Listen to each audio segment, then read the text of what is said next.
A chef will say, I wonder what would happen if I mix this flavor or this seasoning with this.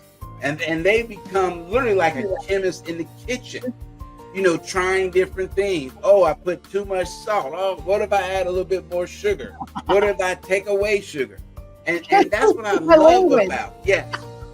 You're speaking my language, because I love being a chemist in the kitchen. That is the place where I am the chemist, which is less in the business environment and more in the kitchen at home, right? Welcome to MetaGagement, the HR show that dives deep into the heart of employee engagement and workplace culture.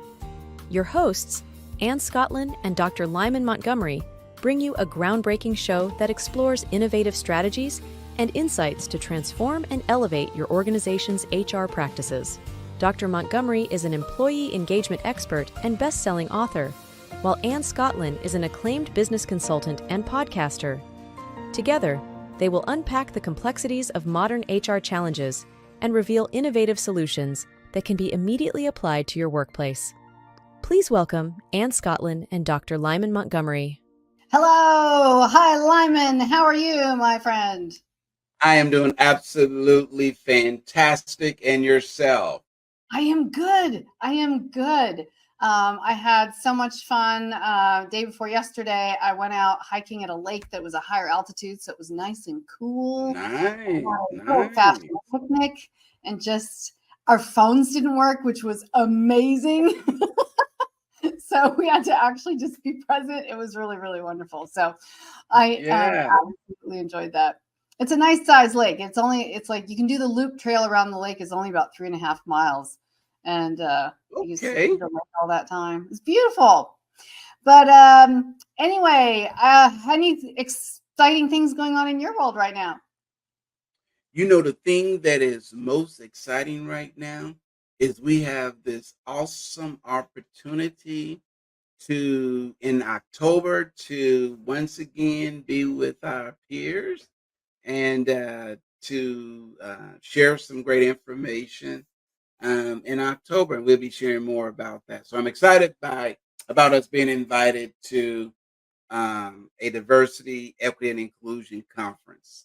Excited about that. Very good. So glad you added that news. It was in my notes, so I'm glad you did it right up front, which is perfect. I'm super excited about that too. As always, we're looking to bring this to you in person, which is even more fun. We have a really good time. Ask anyone who's been to our trainings. We have fun, and we give you really practical and useful support in what you need. So, yes. And for you who is here today watching, listening, thanks for being here with us, myself, Ann Scottlin, and the one, the only, Dr. Lyman Montgomery, as we bring you this show, MetaGagement-HR, making the possible probable. We really our commitment is to HR professionals who want to know how to dive deeper into actionable steps driven by neuroscience that help makes your job easier and brings your company and your teams along with you, taking it to the next level, going meta, going above, going beyond, which also means doing things in a slightly less traditional way and being open to taking it several notches higher, moving on instinct, moving on talents, moving on personas, right, Lyman? Yes. So we are on part 5 of our series, the 5 Persona Type Architecture series. And that is a reflection of our Focused Meta Mindset and MetaGagement assessment tool that we bring to HR professionals, to companies, to teams, to help them see how do they show up at work specifically, and how sometimes our personalities are different at home than we are at work. And what also makes this tool different and especially helpful is that if you have the opportunity to build a team or modify a team, this helps you in advance to pick the players who can support you in the best possible way. So we're going to share with you some more about that. But first, Lyman, review for them, for everybody here today, the 4 other personas we've already talked about in this series. Yeah, we kicked off this series talking about the cheerleader, the motivator. That person is always cheerful, always has a kind word, wants to get the team engaged. When there's a slump, this is the person that says, hey, I know we might be down, but that's okay. It's not over. We can do it. We can win. And then we talk about the construction worker. This is the one that wants to roll up his or her sleeves, and they want to get into the dirt, get into the weeds. They want to be part, of the team, of the workforce. These are the ones that will say statements like, I wouldn't ask anyone to do anything that I myself would not do or be willing to do. And then we have the very methodical, always thinking ahead chess player. These are the ones that are very strategic in their words. They're the ones that you will hear people say things like, I never ask a question that I don't already anticipate the answer. Why? Because they're already 2, 3, 4 moves ahead. And then last week we talked about the commander. And that's the one that has a person who has a commanding presence of leadership. They don't mind the hard task. Matter of fact, the more complex, the more complicated, the more they thrive. But they're also very good at motivating as well as helping everyone get to the finish line. And today we're going to talk about the last one, which is the chemist. Yay, the chemist. I love this one. I love them all. The chemist is one of those indispensable players. If you're building a team, you don't want 5 of any of these. You want to choose carefully. And while we aren't all exclusively one type or another, you can choose based on the talents those people bring specifically to the workplace, which may or may not be who they are all the time. So it also helps us realize that sometimes it's people we overlook that have the talent we need because they just don't fit a particular stereotype or have a particular background. May not mean they're not the right person for the job. So this really gives you an edge, allows you to go meta and see those small idiosyncrasies and how they can really empower you and your team. So before we get started, though, please do us a favor, help us keep this coming to you. Please like, subscribe, comment on whatever platform you're on. Continue to send us your questions. We absolutely love hearing from you, and are always excited to interact with you, the guests. And in the near future, we'll probably be doing some streaming episodes on other social media platforms as we break in and spread. We've been getting incredible views on all of our platforms, incredible numbers of views per episode in the thousands. And we're super grateful for all of you tuning in for that. So please keep it coming. Oh, and share this link with someone else in this field or just in business who might appreciate knowing more. So yes, so let's jump right into the chemist. And boy, there have been some really famous chemists in history. And I think now that, there are even other professions that might reflect this chemist personality, perhaps in tech and other things as well. Yeah, absolutely.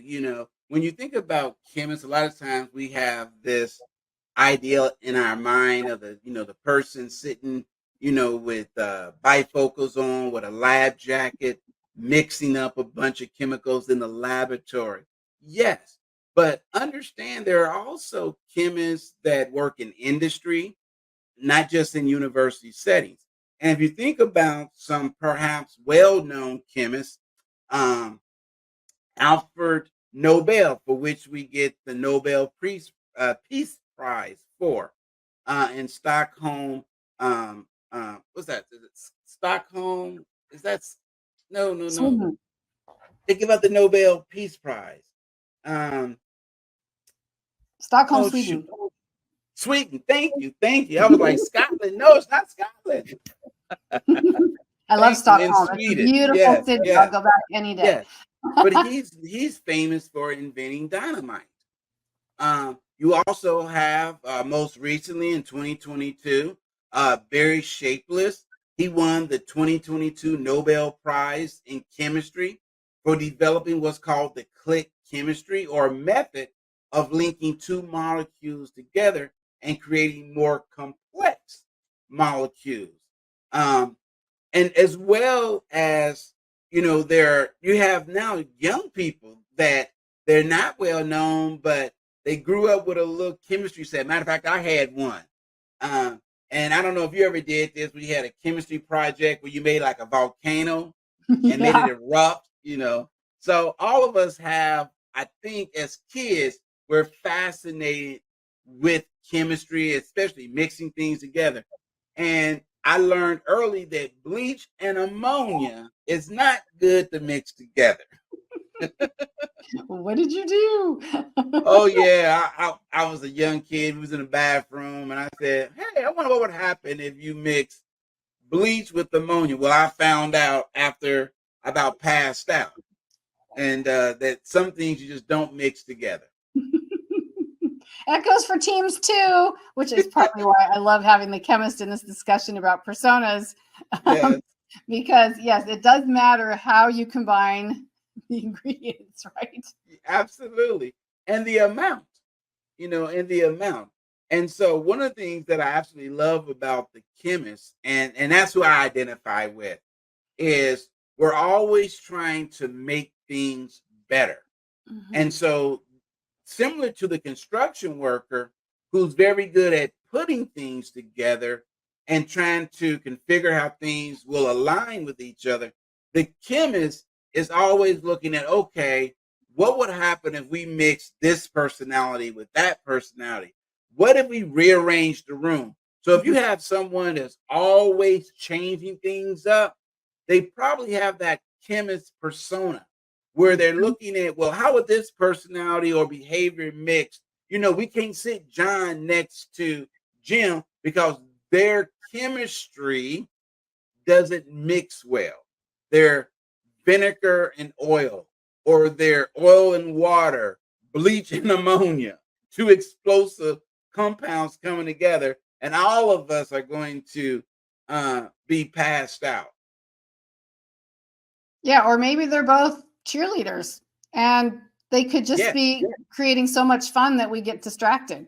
And I have cheerleader in me, so I'm not being down on anybody here, but I'm just saying, right, right? right. If they're the kind of personalities that when they get together, they just are goofing around and they're losing their focus on Yeah, business, yeah. that's just as distracting as someone who's just, being negative. So Right. Or you have two commanders, one saying left, the other saying right, and they become polarized and don't move at all. yeah. Yes, no, absolutely true.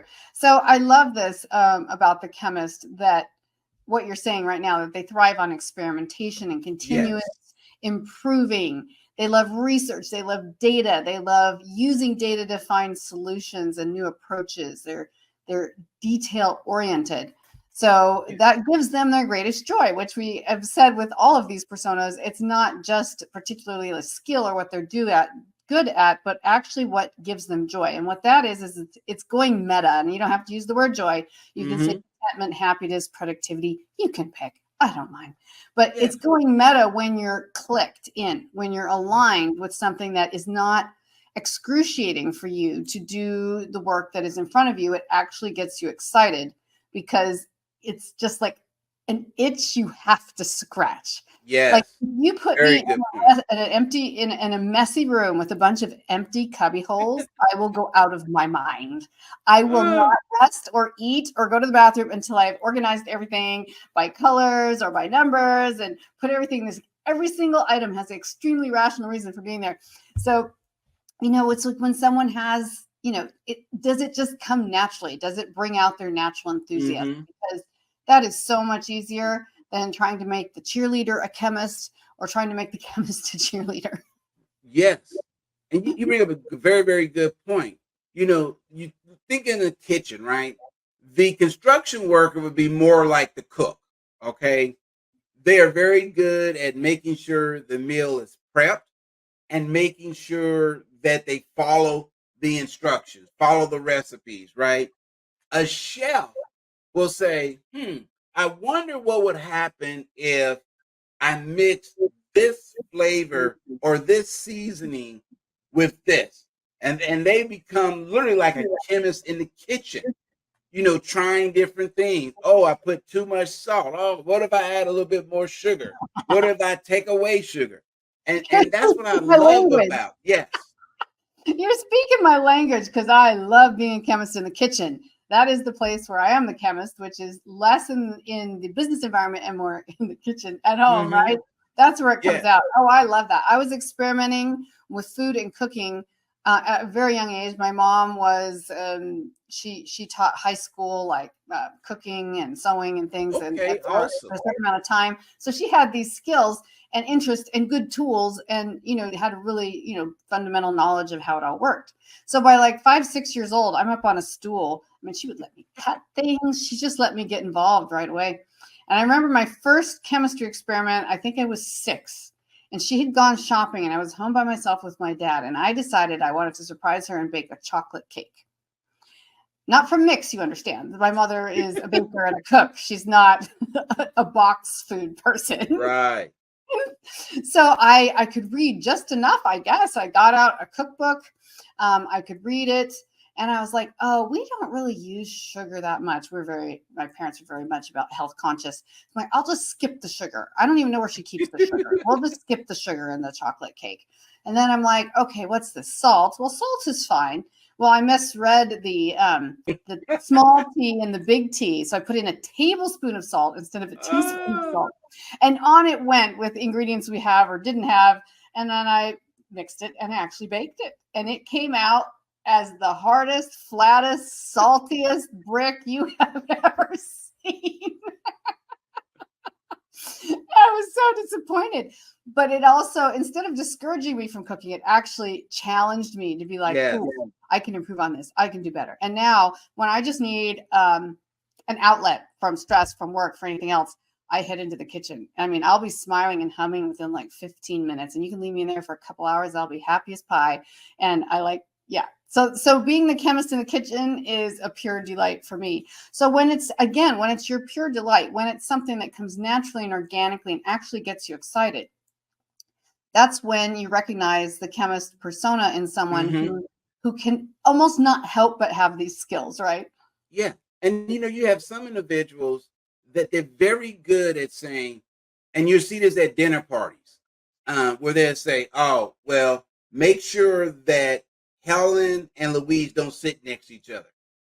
You need to put a buffer in between those two, or they will be picking at each other. It's almost like your siblings, right?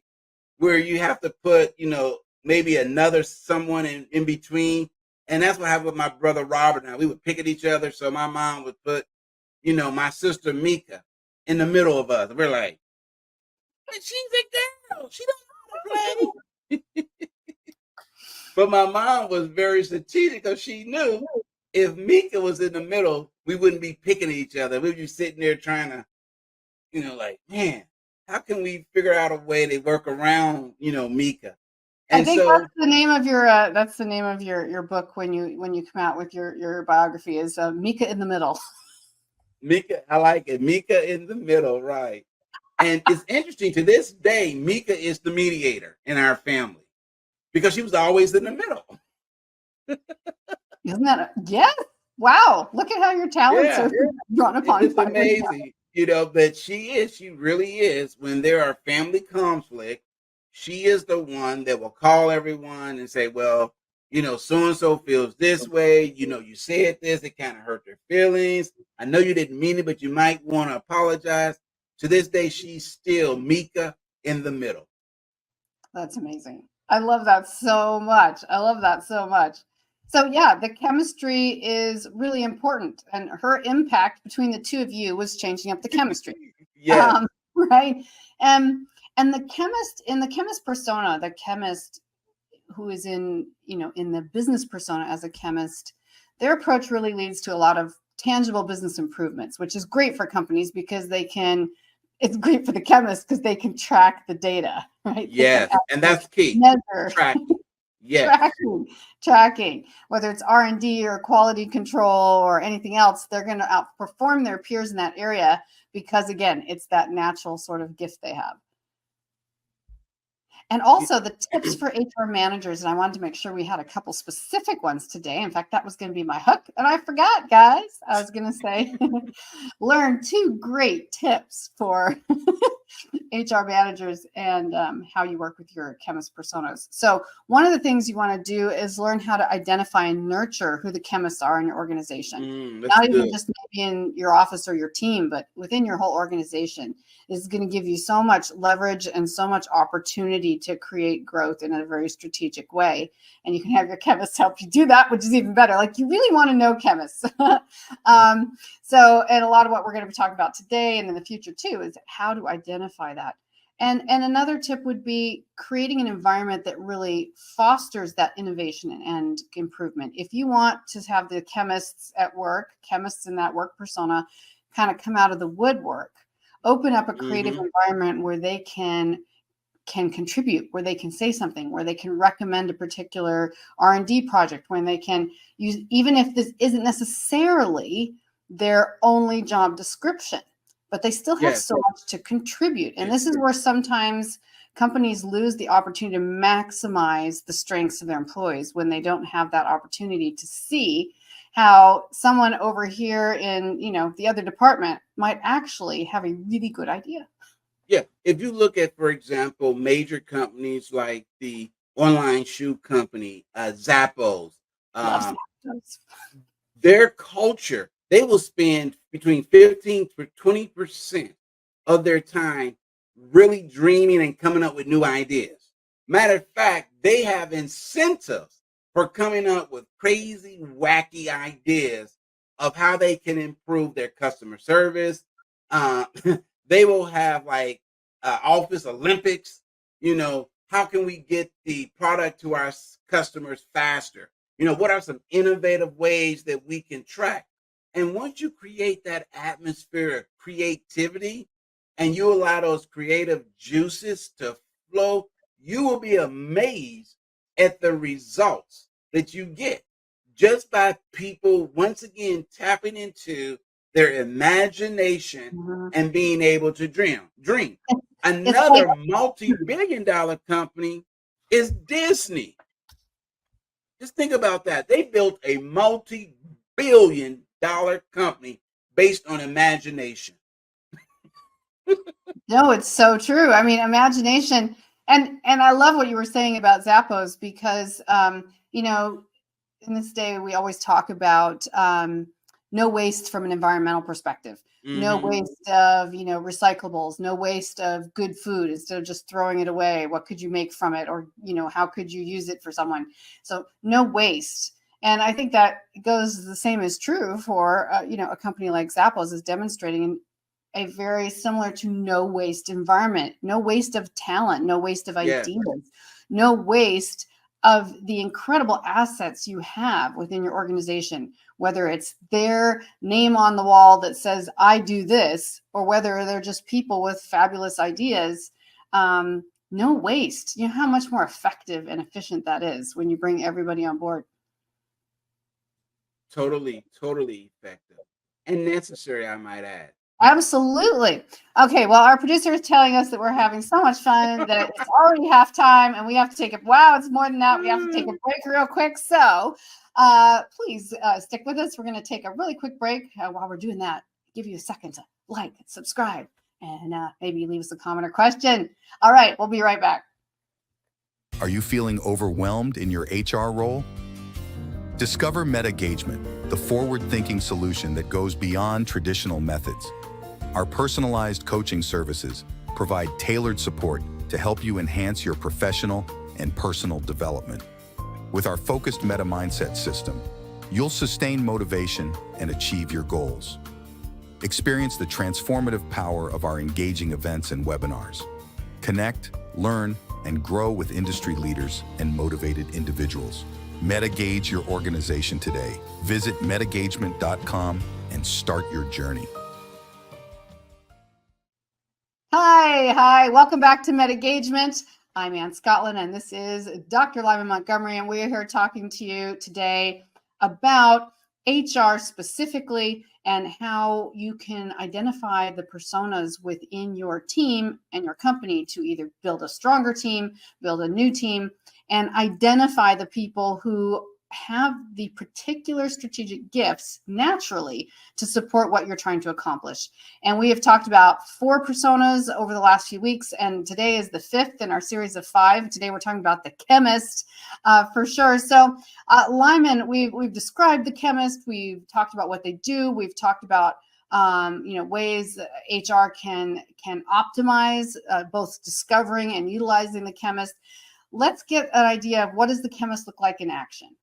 Yeah, for example, let's say there's a quality control issue and you're looking to, and you ask yourself, how can we drive quality control in our HR department, in our DEI, in our finance, whatever department might be. And let's say the main issue is you're experiencing quality control issues leading to customer complaints and returns. And you're trying to figure out, wow, how can we turn this around? Well, if you tap into the chemist persona, what the chemist persona would do is create what's called a USA project. And USA stands for understand the problem. And then once you understand the problem, then you strategize a solution, and then you automate where you can. It's called a USA project. So they will put together rigorous testing protocols where in the chemist's mind, it's like, well, we first have to understand the problem to define the problem. And then we need to test to make sure that it's a real problem. And then they will establish stringent quality controls once they come up with solutions to the problem. And they understand that it's always in flex. So they're not married to any one solution. They may try a number of different solutions. They might say, well, let's try this. And they will pilot. So before they do a full launch, they say, well, let's pilot this in, let's say, one department, a small department, and let's get feedback. Another term they might use is let's beta test this. So before we move to full implementation, let's work out all the kinks, all the bugs, all of the what they would call muta, which means waste. Let's get rid of all the waste. Are there any bottlenecks? And that's what I absolutely love about the chemists is they're willing to try different techniques, different strategies, and they're playing the long game rather than the short game. And they will set up all sorts of measures and milestones and make sure that what we're seeing can be duplicated and replicated. And it's not just a one-off.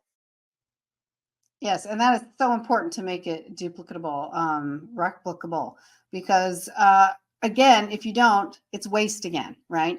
Now, sometimes you're going to create solutions that didn't work. So, but it's always a pivot and modification. I know pivot's out, right? We can't use the word pivot anymore. I love the word pivot. I'm sorry. I just did. Because everything in my life, I love like micro adjustments. Yes. That's something that gets me excited. So, well, we're going to call it micro adjustments then. Okay. So this is how the chemist would constantly have an awareness to bring improvement to those processes and using the data. Another very similar example would be like an employee wellness program that is outdated, that's failing to address the real needs of the workforce, right? And again, a chemist persona is going to jump into research and development for new ideas and new initiatives. They're going to use evidence-based information for designing those programs, which usually involves asking a lot of questions, asking employees what they need and want, asking what wasn't working before. And it takes someone who's willing to be detached enough from that to jump in and do it. Chemists are very good at that. Yeah. Another thing that I would add to that, Ann, is when they're in that space of refinement, right? They don't mind bringing in dissenting viewpoints. So they don't look for groupthink where everybody think alike. No, they want to know, tell me what's not working. Tell me where the gaps are. Why wouldn't this work? Give me a scenario where this particular solution may fail. Matter of fact, let's try to test to failure. Okay, that's how they fire test it. They say, how much stress can this particular strategy or recommendation withstand? And they will test it to the stress point of its breaking point. And that's what you need to do. Mm-hmm. Yeah, no, testing. That's for real. In Hollywood, it meant something completely different, but still to the same point, right? So when you have the feedback that you need, and you can create programs that really speak to people in that wellness initiative or whatever it is, you have a really unique opportunity. And a lot of times, I would say chemists can be neglected in organizations often because they bring change. Yes. Yes, they bring change whether it's wanted to or not, because they're always looking to microadjust. My new word, microadjust, right? So it's so necessary. It's so necessary. And you think about if you get on an airplane, the autopilot is making thousands of micro adjustments to keep that plane flying straight. mm-hmm. Yes, and every day. So this is where I am completely flabbergasted. Love that word. When I see things being done the same way without reevaluating. Every day you wake up in the morning, you do live that day differently. I don't care how predictable your day is, because guess what? You're a day older. The weather's different. You have different clothes that are clean and dirty. You have, like, you're out of Raisin Bran. I don't know, whatever your thing is. Like, life, every moment in life is a micro adjustment to the existing environment. So when we get stuck in static situations, whether those relationships, whether that's programs at work, whatever that is, without freshening it up, without seeing what's working and not working, without looking for initiatives to make things better, we really lose the opportunity. And people wonder why the engagement levels are so low when people are completely bored. Nothing is new, nothing is different, nothing is a living process. It's all, I have those memories of going to my dad's office, and as you know, he was an engineer, an aerospace engineer, and I would go to his office sometimes, and back then, it's so paper intensive, and they would just have these binders that were like 8 inches thick, walls of them. And, it just felt like whatever's in that binder, it's valuable, right? Because we can have computers, but it's also kind of static, right? People weren't really opening them that much. It was more about innovation. You had to have a foundation, but if you're not always innovating, if you're not always micro adjusting, you're not going to stay fresh. I could make some aerospace comparisons now based on current news, but I won't. All right, so we're going to have to wrap up already here. The persona type, the chemist. As always, our time goes so fast. Lyman, share what our next, well, actually not just our next episode, and possibly even our next mini series. I know we're still figuring that out. Yes. What are we going to talk about? Yes, and so this is something that has come up time and time again, and it's a question. Since the pandemic, post-pandemic, mid-pandemic, pre-pandemic, how do you deal with burnout at work? I'm tired. I'm burning both ends and the middle. I hate going to work. Matter of fact, going to work, I feel nauseated. And so in our next episode, we want to talk about how to cure disengagement and burnout at work. Mm-hmm. And I love that, because this is so relevant to what we just talked about today with the chemist, and the fact that you're a chemist personality as well. Yes. And about what I was saying about micro adjustment, because everyone's like, oh my God, another workshop about burnout. I've heard it all for the last, how many years from COVID and after. But we're going to take a different kind of look at it. And also, instead of it just meaning about how your employees are burning out or how your team is burning out, we're going to talk about HR professionals. My goodness, if there wasn't a place to look at burnout, you need to look no further. And it's not just physical burnout. Emotional burnout is a real thing.